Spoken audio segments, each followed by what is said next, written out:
Bonsoir mesdames, messieurs, et bonjour à ceux qui nous suivront en rediffusion. Merci de nous rejoindre dans Regard sur votre émission où on élabore les divers sujets d'actualité. Ça fait très plaisir de vous retrouver encore une fois. J'espère que vous êtes en forme puisque nous on l'est. Bienvenue encore une fois mesdames, messieurs. L'actualité reste dominée, vous le savez, par la publication du gouvernement Tchibala, un gouvernement qui est beaucoup contesté par plusieurs structures politiques, notamment l'opposition, c'est-à-dire le rassemblement de l'opposition, Félix Tshisekedi. L'actualité reste dominée aussi par cette grande rencontre qui doit avoir lieu à Bruxelles, c'est-à-dire avec le ministre des Affaires étrangères, l'Union européenne, l'Union africaine, qui parlera aussi de l'application de l'accord du 31 décembre prochain, mesdames, messieurs. L'actualité reste dominée aussi par l'attente justement de l'application complète de cet accord du 31 décembre dernier. Vous le savez, il reste la désignation du président du Conseil national de suivi d'application de l'accord. Mesdames, messieurs, voilà donc là le tout pour l'actualité. L'actualité reste dominée aussi par l'attente de la publication du calendrier électoral après enrôlement. Le processus électoral évolue bien, se porte bien. Le président de la Commission électorale nationale indépendante a affirmé que pas d'élection sans le Kasaï où les massacres continuent à être perpétrés avec la milice Kamina Sampou. Le tout, nous allons aborder au cours de cette émission, l'émission d'aujourd'hui qui reçoit pour vous Fidel Babala. Bonsoir monsieur Babala et bonsoir, merci de répondre à notre invitation. Bienvenue, comment allez-vous Fidel Babala? C'est un plaisir d'être reçu par vous. Fidel Babala, vous êtes secrétaire général du MLC, chargé des questions politiques mais aussi stratégiques. Fidel Babala, je rappelle que le MLC, toutes les décisions viennent de la haie, Fidel Babala, notamment votre participation à la signature des arrangements particuliers, c'est-à-dire le MLC est conduit de manière mécanique. Et répondrez-vous à ce? Je crois que votre question a un côté ironique. Quand vous dites du côté mécanique, ça veut dire que nous sommes des robots qui obéissons à des mots d'ordre. Je vous rappelle qu'il y a, de mon expérience, aucun parti politique n'est aussi démocratique que le MLC, parce que nous débattons de tous les sujets. Quand vous parlez de manière mécanique, là, vous faites allusion certainement à la signature de l'arrangement particulier. J'aimerais vous rappeler la trame de cette journée-là. Nous avons reçu les textes, disons l'information, et nous avons reçu les textes le matin. Il y a eu un débat au niveau du front, rassemblant toutes les structures du front ainsi que le MLC, d'abord à la permanence nationale du MLC et ensuite à l'interfédéral. Nous avons, il s'est dégagé une décision de nous, 3 personnes, outre moi-même, il y avait le secrétaire général Lungwana, ils sont allés participer aux travaux de discussion du texte, de prise de connaissance du texte au niveau du Palais du Peuple. Entre-temps, après la réunion, nous avons tenu une fédérale où, de manière unanime, au départ, le point de vue était divergent, comme dans toute société humaine, et à la fin, nous sommes tombés sur une décision, celle de signer. C'est ce qui a justifié mon intervention au niveau du Palais du Peuple pour demander un temps de report, pour permettre la fin de cette discussion, puisque la discussion n'était pas encore terminée. Je voudrais rappeler aussi que quand on participe dans ce genre d'histoire, dans ce genre de forum, nous sommes des délégués. Nous devons rendre compte. Exactement. Il faut prendre connaissance de la matière et de toutes les questions d'intérêt politique et rapporter à la structure. Parce que les hommes ne sont pas importants. Ce sont les structures qui sont importantes. C'est ce qui fait que notre pays a des problèmes parce qu'on considère que nous avons des hommes indispensables dans le pays, mais les hommes indispensables sont pleins dans les cimetières. Il n'y a que les institutions qui soient valides en termes politiques. Donc nous avons discuté entre nous et nous avons pris la décision de signer. Cette décision a été validée par le président du parti, parce qu'il y a un président du parti. Il ne faut pas faire en sorte qu'on puisse considérer que même s'il est momentanément empêché, qu'il est absent. Il n'est pas absent, il est présent. Donc nous avons soumis cette décision de pouvoir signer, prise par tous les délégués, au président du parti qui a validé la décision. C'est ce qui a fait que nous avons signé le lendemain. Vous avez validé la décision, sachant que cet accord, c'est-à-dire l'application, le début de son application a été beaucoup contesté par vos amis du Rassemblement de l'opposition. On va prendre d'abord les deux points qui constituaient le blocage de M. Babala, notamment la nomination du Premier ministre, cet article qui n'a pas été très bien élaboré, parce que si il a été bien élaboré, il n'allait pas considérer que le MLC accepte cet accord, l'accord du 31 décembre. Le MLC admet que cet accord a été respecté par Joseph Kabila, qui a désigné d'ailleurs les évêques pour... Considérant que la question du gouvernement est une question secondaire, parce que nous devons aller aux élections. Qu'on soit avec le gouvernement Matata, Badibanga ou Tiboba ou Félix Tshisekedi, pour nous c'est du même pareil. On doit aller aux élections. Personne n'a gagné les élections.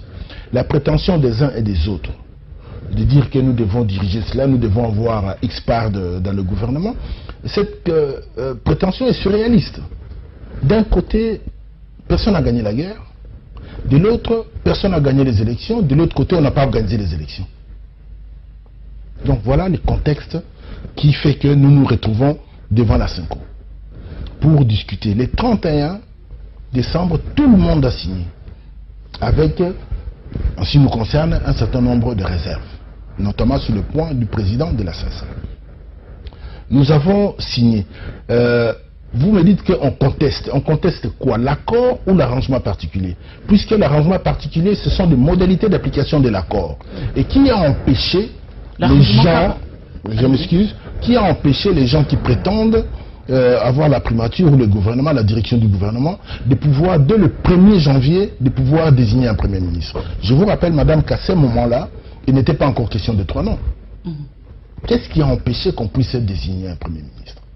Si on n'est pas déjà au départ capable de se mettre d'accord, parce que vous négociez, vous avez en perspective, puisque c'était votre leitmotiv, de pouvoir faire un partage de responsabilités.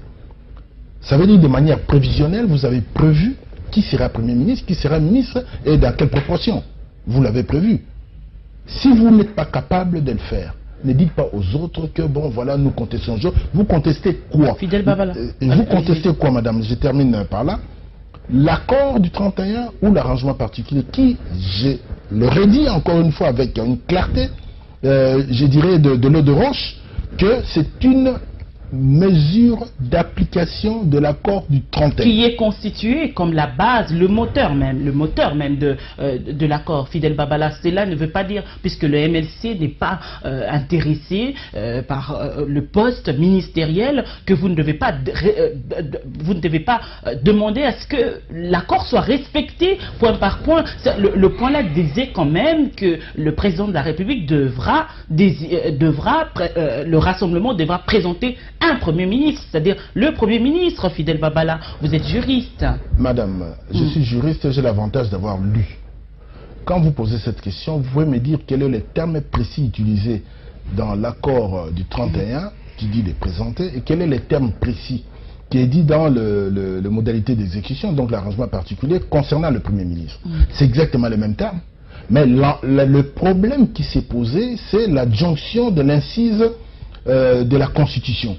Je vous rappelle qu'on n'était pas dans un contexte totalement constitutionnel, où il était question de pouvoir désigner un Premier ministre venant d'une majorité issue des élections, puisque les élections n'ayant pas été organisées, donc on était dans un domaine conventionnel. Oui. Mais ce mode constitutionnel ne devait pas être présenté par la majorité, comme elle présente aujourd'hui, que le Rassemblement était obligé de présenter 3 noms, Fidèle Babala. Mais qu'est-ce qui a empêché les rassemblements de pouvoir argumenter contre la présence de l'article 70 sur l'incise en ce qui concerne la présentation du gouvernement, du Premier ministre? Ils ont accepté, ils ont signé. Est-ce que quelqu'un peut se prévaloir de ses propres turpitudes? Ils ont signé cela, bien que notre position a toujours été que c'était une faute politique. Qu'est-ce que l'article 78 ou 70 qui concerne les modalités disons le pouvoir du président de la République, le pouvoir désigner un Premier ministre issu d'une majorité parlementaire? Qu'est-ce que ça avait à voir? Est-ce qu'on était dans le contexte d'une élection? Cette assise n'avait rien à voir, et je l'ai toujours dit, je crois que notre dernière émission, on en a parlé. Et j'ai dit exactement, là, la majorité et les chefs de l'État n'ont pas raison. Et les rassemblements auraient dû faire en sorte que cette assise ne se trouve point à cet endroit. Donc le fait de signer, c'est accepter et finalement les arrangements particuliers ne servent plus à rien, Fidel Babala, c'est bien cela. Non, madame, ça c'est un raccourci qui est rapide. Je crois que nous n'allons pas faire un débat sur le sujet. Je rappelle encore une fois que la position du MLC et du Front, c'est de ne pas participer à un quelconque gouvernement non démocratique. C'est-à-dire qu'un gouvernement qui ne soit pas issu des élections. Je rappelle encore une fois que personne n'a gagné les élections. Et ceux qui ne l'ont pas organisé, et ceux qui prétendent à être de manière tout à fait, je dirais, biologique ou je ne sais pas, politique, d'être Premier ministre. La question n'est pas là. La question, c'est d'aller aux élections. Nous avons dit qu'étant une question électorale, donc une question par définition technique, on devrait nous borner à discuter sur la faisabilité des élections libres, crédibles, transparentes dans tous les pays et de manière apaisée. Aller aux élections, alors, mais avec qui et comment? C'est ça la question, Fidel Babala. Madame, oui, allez-y. Je vais terminer. Mais là, l'erreur est de la Senko et des Kodjo, c'est d'avoir pris en compte l'historique des négociations secrètes entre le pouvoir et l'UDPS. Vous n'êtes pas sans savoir que avant la tenue du dialogue de l'Union africaine, ainsi que des discussions directes au niveau de la Senko, il y avait des contacts. À un moment donné, l'actuel Premier ministre, quand je me suis, au nom de mon parlement, l'actuel Premier ministre avait dit que je roulais pour le pouvoir. Aujourd'hui, la vérité rattrape. De nous deux, qui est au pouvoir maintenant? Il est au pouvoir, selon vous? De nous Bruno deux, Tshibala, qui est au pouvoir. le fait qu'il soit là, ce n'est pas par un compromis politique. C'est un compromis politique, mais bon, si vous me posez la question, il faut avoir la cohérence de ces idées. Si vous me posez la question de savoir l'article 70 dont vous faites allusion à la Constitution, la Constitution dit quoi? Tous ceux qui participent à l'exercice du pouvoir font partie d'une majorité. Devons-nous considérer... Vous venez de dire tout à l'heure qu'on est hors contexte constitutionnel, Fidel Babala. Voilà, madame. Donc ça veut dire que notre pays a les secrets de trouver des entourloupes pour que, soit par des conférences nationales, par des conclaves, par des discussions directes, dialogues, tout ce que vous voulez, de pouvoir créer des situations sui generis. Et nous sommes champions du monde en cela. 1+4, le gouvernement d'union nationale, des vertébrés, des invertébrés, tout cela fait désordre. La démocratie n'est pas encore stable en RDC. C'est une question de volonté politique et de culture politique. Quand vous avez un taux élevé de transhumance politique, vous vous posez la question, d'après ce que je sais, quand il s'est agi pour le Premier ministre Tshibala de pouvoir former son gouvernement, il y a eu, je vais utiliser un terme qui est inapproprié, mais je l'assume, il y a eu 3600 demandeurs d'emploi de ministres pour 54 postes prévus par l'accord de 31. C'est l'ANPE, c'est le Pôle emploi ou c'est quoi? Voilà la situation ubuesque qui est dans notre pays. Entre-temps, qu'est-ce qui se passe? Le dollar est à combien? On va y arriver. Fidel Babala. On y arrivera. La sécurité dans le pays? On va y arriver. Fidel on Babala. Y arrivera. Le social dans le pays? On y arrivera. Fidel Babala, le gouvernement a été publié, vous le savez, mais contesté d'abord la nomination du Premier ministre, contesté par plusieurs structures politiques, notamment les partenaires étrangers, l'Union européenne, la Belgique, même les États-Unis. Monsieur Babala pense que l'accord n'a pas été très bien respecté, mais vous dites le contraire, Fidel Babala. Je n'ai pas dit le contraire, madame. J'ai dit qu'il y a des couacs dans l'accord. Je ne dis pas qu'on doit pouvoir arriver à donner un blanc-seing dans l'exécution de cet accord. Il y a des problèmes sérieux.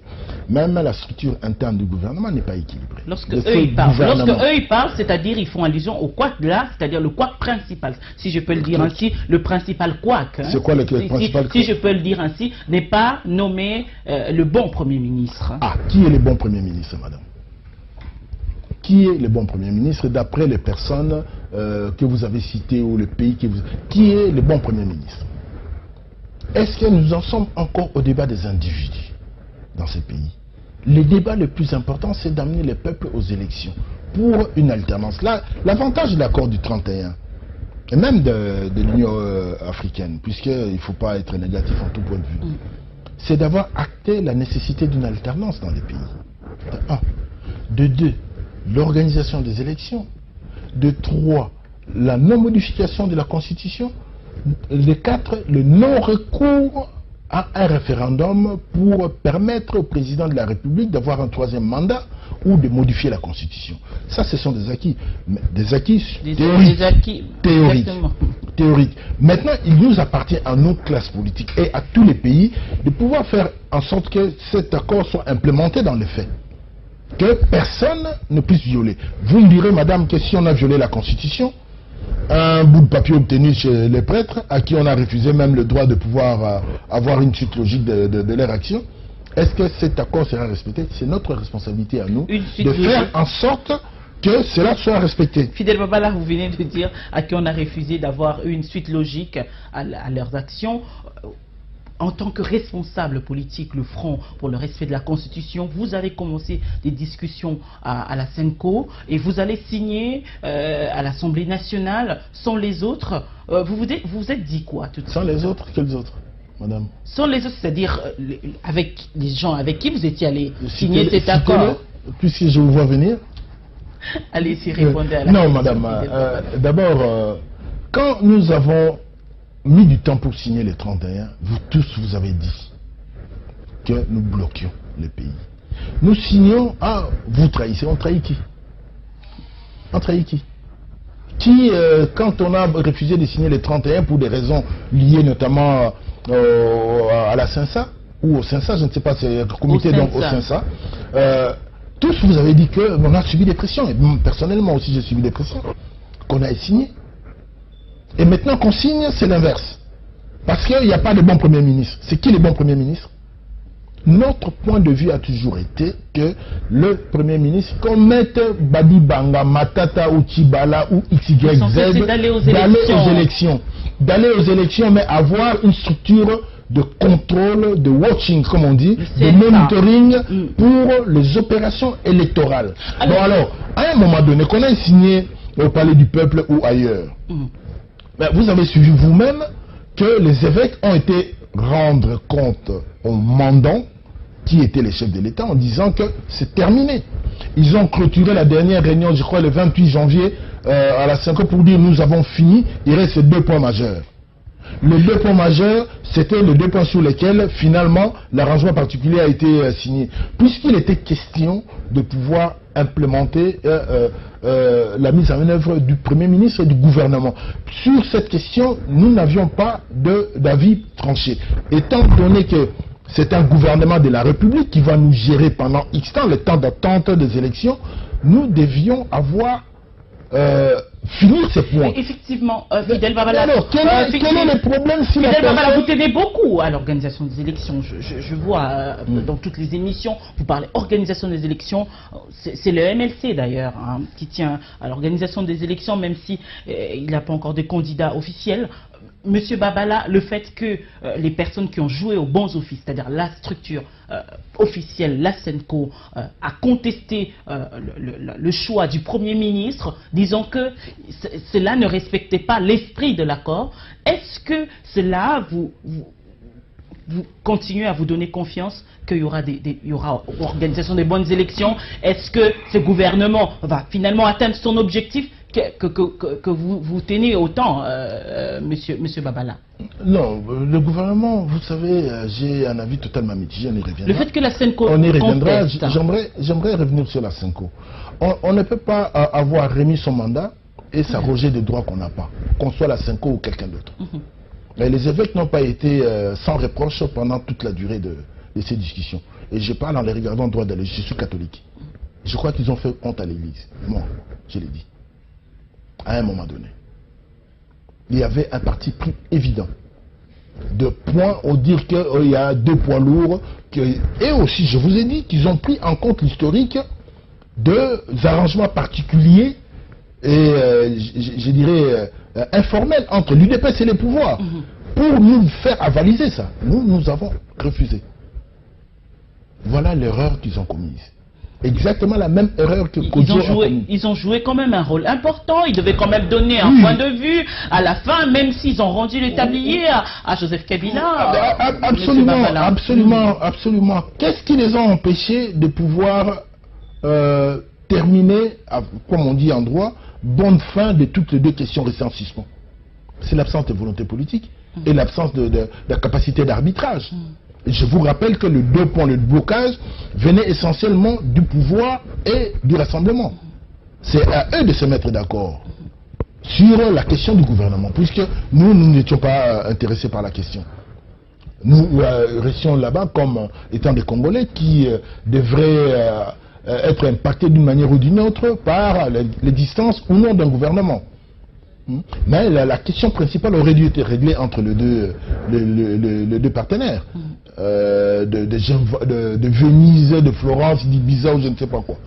Alors, Fidel Babala, aujourd'hui, on parle de la finalisation de l'application de l'accord, c'est-à-dire l'attente de la personne ou de la personne qui doit diriger le comité de suivi, ce comité de suivi qui est d'ailleurs l'institution la plus importante pour que finalement vous puissiez atteindre l'objectif. Ce n'est pas seulement le gouvernement.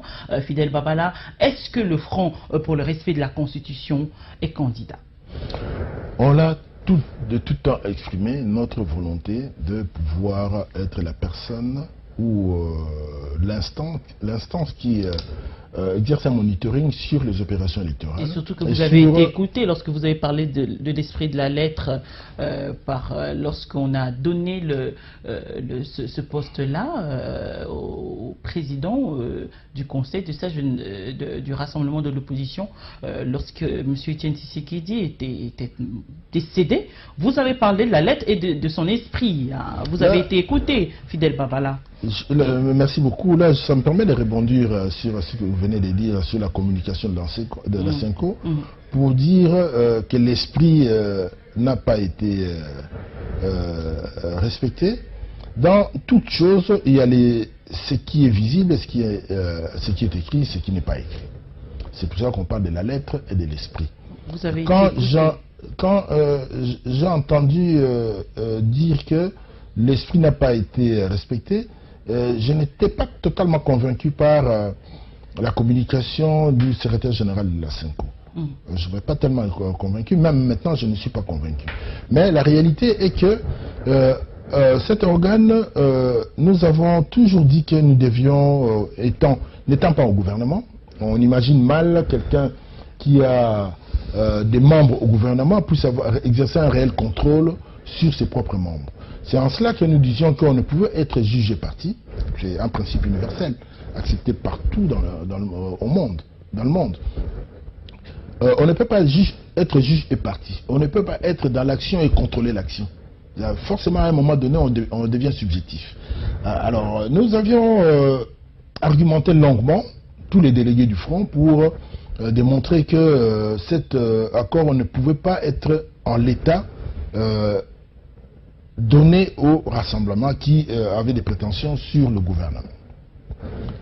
Alors, à l'époque, on n'a pas été écouté, mais compte tenu de la personnalité du président Tshisekedi, nous avons dû céder. Nous avons cédé. En droit, on dit que quand on fait, je vous ai parlé tout à l'heure qu'on était dans un domaine conventionnel. En droit, quand on fait un accord, on considère que l'accord est équilibré au moment où on le signe. Mais s'il y a survenance d'un événement non prévu et indépendant de la volonté des uns et des autres, on doit en tenir compte. En droit économique, on appelle ça la théorie de l'imprévision. S'il y a un événement qui arrive, qui rompt l'équilibre interne d'une convention, on doit pouvoir s'asseoir pour dire, bon voilà, qu'est-ce qu'on fait? Qu'est-ce qu'on fait? Comment est-ce qu'on répond à cette imprévision? En l'occurrence, c'était le décès du patriarche Tshisekedi. Comment est-ce qu'on répond à cela? Étant donné que, si vous lisez bien l'accord, cet accord ne disait pas que c'est les rassemblements. Le président du Conseil des sages du rassemblement. Et je pense que c'est un de mes collègues, Maître Lenga, qui avait suggéré qu'on ne puisse pas mettre les noms. Puisqu'initialement, il était question qu'on mette les noms du président Tshisekedi. Mais qu'on mette sa fonction plutôt. C'est cela l'esprit. La lettre, c'était président du Rassemblement. L'esprit, c'était qu'on s'était tous mis d'accord qu'on puisse rendre hommage au président Tshisekedi pour l'ensemble de son combat, du combat de sa vie. Qu'on lui donne cet honneur-là de pouvoir diriger les 500. Sachant son état de santé, nous avons toutes les parties prenantes, nous sommes mis d'accord pour dire, bon, à la demande du Rassemblement, notamment de l'honorable Sessanga, je me rappelle bien, qu'il était question qu'on puisse donner une voix, parce qu'on tient compte de l'état de santé du président Tshisekedi, donner une voix au Rassemblement pour pallier aux absences prévisibles du président Tshisekedi. C'est pour cela qu'on a donné les postes de questeurs. Quand vous regardez la structure du CENSA, c'est la seule partie prenante qui avait 2 postes. La présidence et la questure. Les autres n'en ont qu'un seul. Donc on tenait compte de cela. Alors, quand on dit qu'on ne respecte pas l'esprit et la lettre, je crois qu'il y a une certaine malhonnêteté intellectuelle quelque part. Mais Monsieur Babala, aujourd'hui, vous-même dans votre propre conscience, lorsque vous voyez le rassemblement qui était censé diriger, c'est-à-dire avoir la primature, en vertu de le rassemblement encore qui devait prendre le CNSA en vertu de l'accord, n'a rien eu. Et aujourd'hui, vous avez l'audace d'affirmer que vous êtes candidat. Vous n'avez même pas le souci de faire en sorte que le rassemblement puisse au moins avoir la présidence du CENSA. Fidèle Babala, vous et devant votre conscience. J'ai une conscience, je n'ai pas une conscience. Votre conscience, pas la conscience politique, votre conscience. Qui n'est pas sélective. Votre madame. conscience humaine. Est-ce que vous voyez ma tête comme si j'étais quelqu'un du rassemblement? Première question. Deuxième question, quand on a eu des discussions au niveau de la CENCO, le nombre de délégués, quelle était la position du rassemblement? Rien.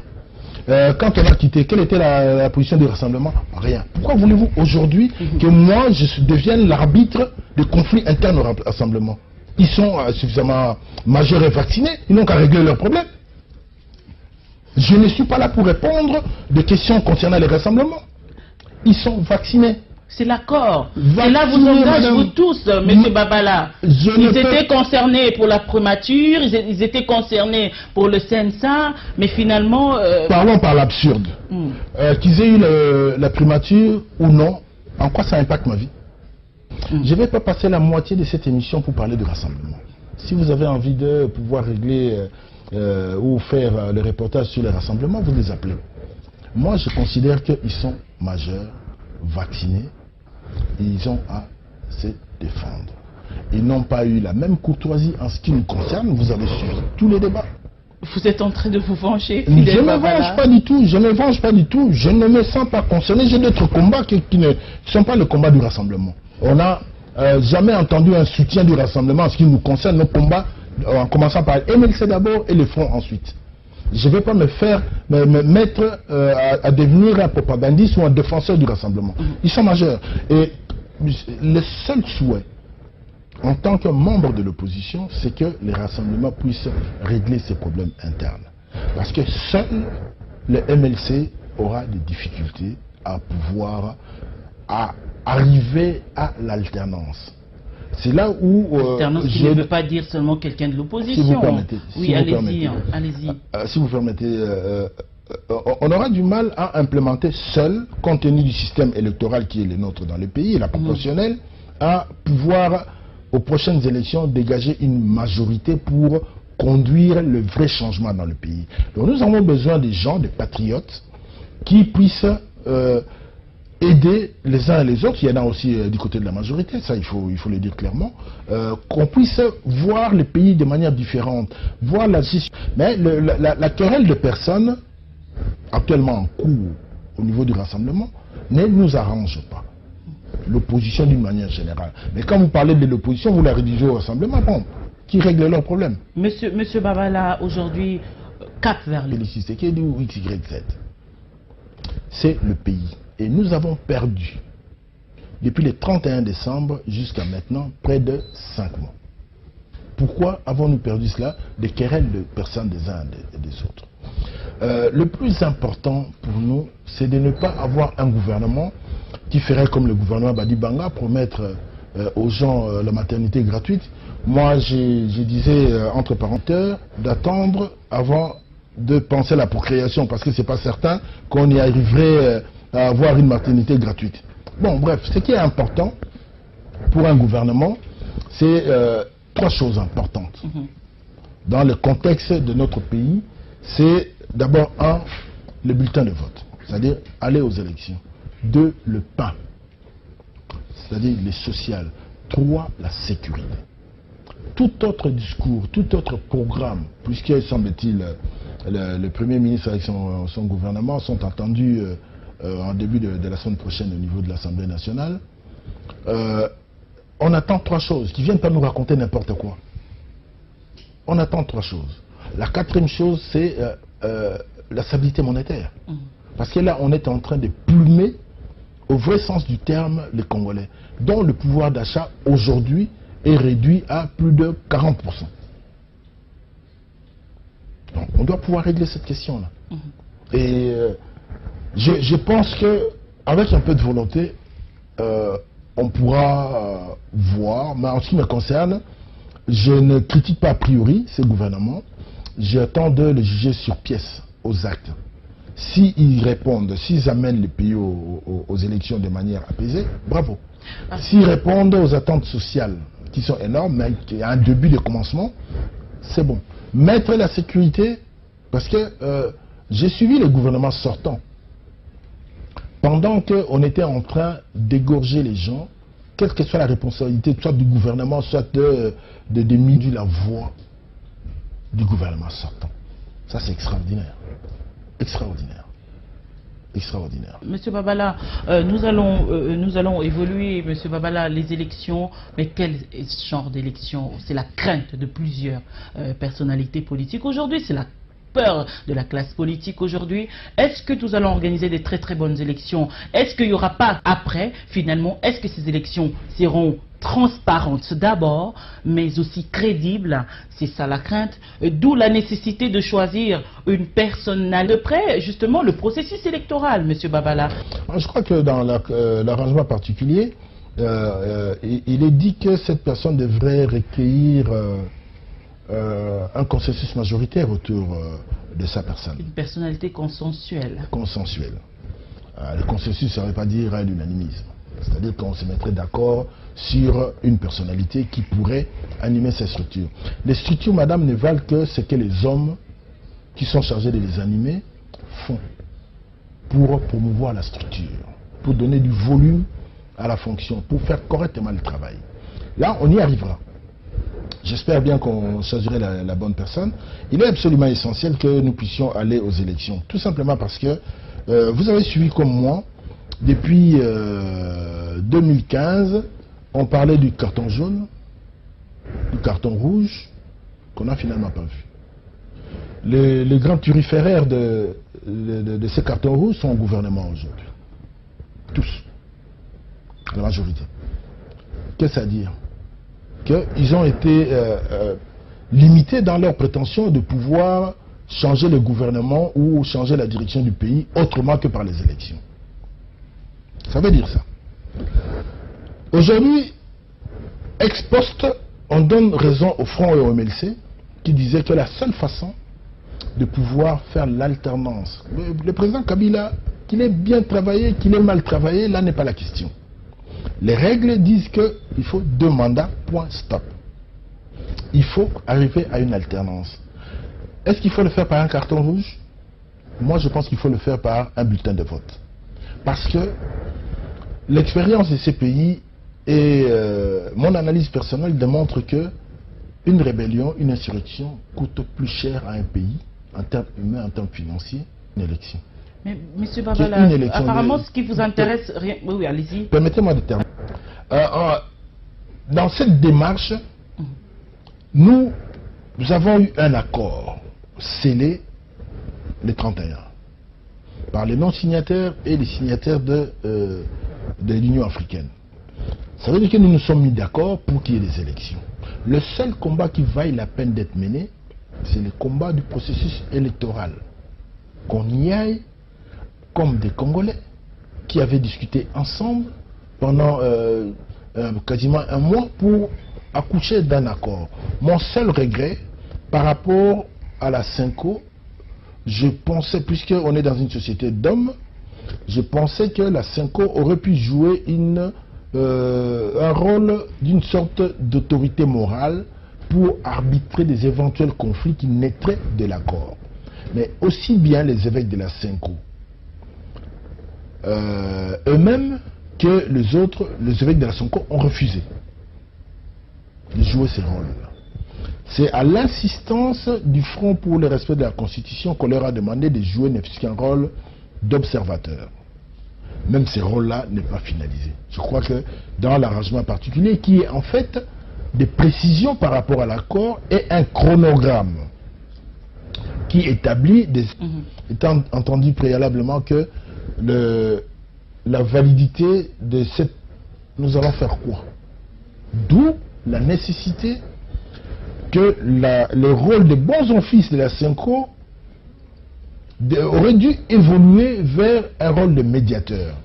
Je vous rappelle, madame, que c'est quand même la première fois que les Congolais s'assiedent autour d'une table, trouvent une solution sans l'apport d'un étranger.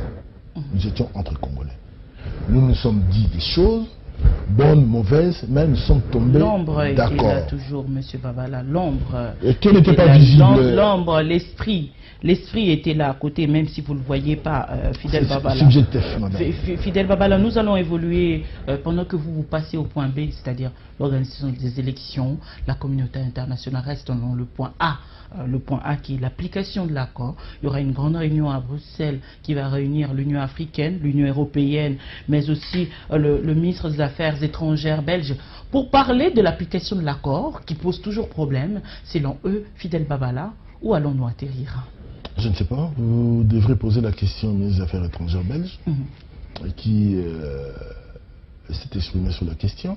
Comment voulez-vous que je réponde à une question dont je ne connais ni les tenants ni les aboutissants? Il est quand même important que les partenaires... Vous êtes parmi les signataires. Vous êtes parmi les signataires de cet accord. Je suis en train de m'exprimer, madame. Il est quand même important que le partenaire habituel de notre pays puisse donner des conseils à notre pays, puisse nous apporter assistance pour les élections. Ils vont discuter, attendons voir leur réaction, leurs recommandations plutôt. Je ne pense pas que ce soit des décisions. Propositions. Je ne pense pas qu'ils prendraient des décisions en lieu et place des Congolais. Ils vont faire des recommandations. Les recommandations pertinentes seraient les bienvenues. Et les autres qui ne sont pas pertinentes, je crois qu'on aura la liberté d'accepter ou de ne pas accepter. Et des sanctions? S'il y a sanctions? S'il y a des sanctions, sur quelle base? Il y a eu plusieurs sanctions contre le gouvernement congolais. Monsieur Babala, votre point de vue? Moi, je pense qu'il faut être correct dans certaines choses, dans la conduite d'un certain nombre de choses sur le plan international. S'il y a des sanctions par rapport au comportement des uns et des autres qui bloquent l'avancée du processus, je serais d'accord. Si c'est avéré. Mais si c'est des sanctions juste de coercition politique, là je ne suis pas d'accord avec ça. Alors Fidel Babala, nous allons conclure avec cette dernière question. Je reviens. Organiser les élections, c'est votre cheval de bataille. Vous poussez, c'est votre souhait que ça arrive dans le délai et le plus tôt possible. Mais quelles élections, Fidel Babala? C'est la peur de tout le monde aujourd'hui. Quelle sorte d'élections? Est-ce qu'il n'y aura pas tricherie? Est-ce qu'il n'y aura pas contestation après? Est-ce que ces élections finalement seront-elles crédibles ou apaisées? Fidel Babala, n'est-ce pas là la question d'ailleurs la plus fondamentale? C'est la question fondamentale. Si vous posez la question, ça voudrait dire qu'il y a des craintes, il y a des attentes au niveau de la population et des acteurs politiques aussi. Mais quel est le rôle et de la population et des acteurs politiques? Les acteurs politiques ont le devoir de pouvoir faire prendre conscience à la population de la défense de ses droits et de ses intérêts. Pour avoir des élections libres, transparentes et par définition, il n'y a pas d'élections correctes. On a vu aux États-Unis, on a vu en France dernièrement. L'œuvre humaine. Elle n'est pas parfaite. Mais ça dépend de nous de pouvoir faire en sorte que les élections soient crédibles à plus de 80%. Il n'y a pas de 100%. Un peu plus de maturité politique. Un peu plus de maturité politique et un peu plus de prise de conscience patriotique. La tentation de la tricherie est inhérente à la nature humaine. On a vu en France des gens qui entraient dans le bulletin, dans comment on appelle ça, l'isoloir avec des bulletins dans les chaussettes. On a vu ça. On a vu aux États-Unis à l'élection de Bush et de George Bush, il y a eu des problèmes. Bon, bref, dans notre pays, nous avons un défi important. Le défi, c'est d'abord couvrir en une journée un pays aussi vaste que les nôtres, avec plus de 170 000 bureaux de vote. En France, il y en a eu 42 000 ou 65 000, je ne me rappelle plus du chiffre. Dans un pays 4 fois plus que la France, avec 42 millions d'électeurs. Et vous, c'est ça la question que je me posais. Est-ce que mathématiquement, matériellement, est-il possible d'organiser l'élection présidentielle, législative, provinciale en une journée? Mais justement, Fidel Babala, non, vous allez y arriver, Fidel Babala. Les différentes contraintes que vous venez de soulever, n'est-ce pas là ces contraintes qui risquent d'être présentées par la Commission électorale nationale indépendante en 2018, affirmons que probablement, éventuellement, qu'elle ne sera pas en mesure d'organiser les élections? Parce que ce sont des défis réels, Fidel Babala. Madame, on a organisé les élections en 2006. On a organisé les contraintes que vous venez de soulever. On a organisé les élections en 2011. Les mêmes contraintes sont multipliées. Existaient à cette époque. Elles se sont multipliées. Ça, c'est vous qui l'affirmez. Moi, je considère que les choses sont restées en l'état. Il n'y a pas eu une évolution, positive ou négative.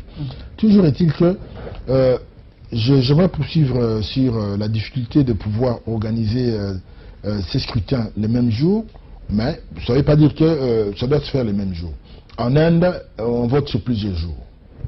En Inde, on vote sur plusieurs. Dans d'autres pays, il y a même 2 jours d'élection. Parce que vous avez un bulletin présidentiel. La dernière fois, nous avions 32 candidats. Choisir 32 candidats, on peut le faire en 1 minute. Choisir 18 000 candidats au niveau des provinciales, c'est pas évident. Choisir 2000 candidats dans une circonscription on connaît le numéro de législative. Tout le monde ne sait pas lire, madame. Tout le monde ne sait pas lire. Il faut prendre en compte aussi. Il y a plusieurs bureaux de vote aussi. C'est pas que tout le monde va aller dans un seul bureau, monsieur Prenez l'exemple de votre grand-mère qui se présente dans un bureau de vote, qui voudrait voter pour sa fille. Le temps de chercher sur 1300 candidats, ça lui prend plus de 2 minutes, 3 minutes. Si vous permettez, l'élection commence à 6 heures. Les jours prévus par les élections, ça se termine à 18 heures. Nous avons 12 heures d'activité. Chaque bureau de vote a en moyenne, lors de la dernière élection, avait en moyenne 323 électeurs potentiels. Vous multipliez les 12 heures par 60 pour avoir les minutes, vous avez 720 minutes à peu près, ou 7000, je ne sais plus, je ne suis pas fort en maths. Vous les divisez par les 320, ça voudrait dire que en moyenne, cette personne devrait passer 2 minutes, à peu près, dans l'isoloir. Prenez le cas de votre grand-mère, parce qu'il y en a plein. Prenez le cas de votre chauffeur qui ne sait pas forcément lire. Passera combien de minutes pour trouver les numéros? Donc ça veut dire que c'est un problème. Ce sera un choix politique, l'exemple de ce que le CENSA pourra faire, de faire le choix. Soit de découpler l'une de ces élections, soit d'ajouter des jours. Merci, M. Babala. Je rappelle que vous êtes secrétaire général adjoint du MSC, chargé des questions politiques et stratégiques. À vous également, mesdames et messieurs, un grand merci de nous avoir suivis. L'émission d'aujourd'hui a reçu pour vous le secrétaire général adjoint du MLC, chargé des questions politiques et stratégiques, Fidel Babala. Avec lui, nous avons élaboré les divers sujets d'actualité qui restent dominés par le gouvernement Tchibala, publié depuis une semaine bientôt. Un gouvernement très contesté et plusieurs personnalités qui étaient dans ce gouvernement sont revenus, vous le savez très bien, mais aussi l'application, la finalisation de l'application de l'accord du 31 décembre avec la nomination du président du Conseil national de suivi pour l'application de l'accord. Nous avons parlé aussi des élections, mais aussi de cette grande rencontre à Bruxelles qui va réunir l'Union européenne, l'Union africaine sur la République démocratique du Congo, c'est-à-dire la situation politique. Vous allez suivre cette émission en rediffusion demain, samedi 10h, sur www.dossierDafrique.cd, sur la page Twitter Barbara Ndimi, sur la page Facebook Barbara Ndimi, sur la page Facebook Dossier d'Afrique. D'ici là, portez-vous bien. Je vous retrouve vendredi prochain. Ce sera avec le même plaisir.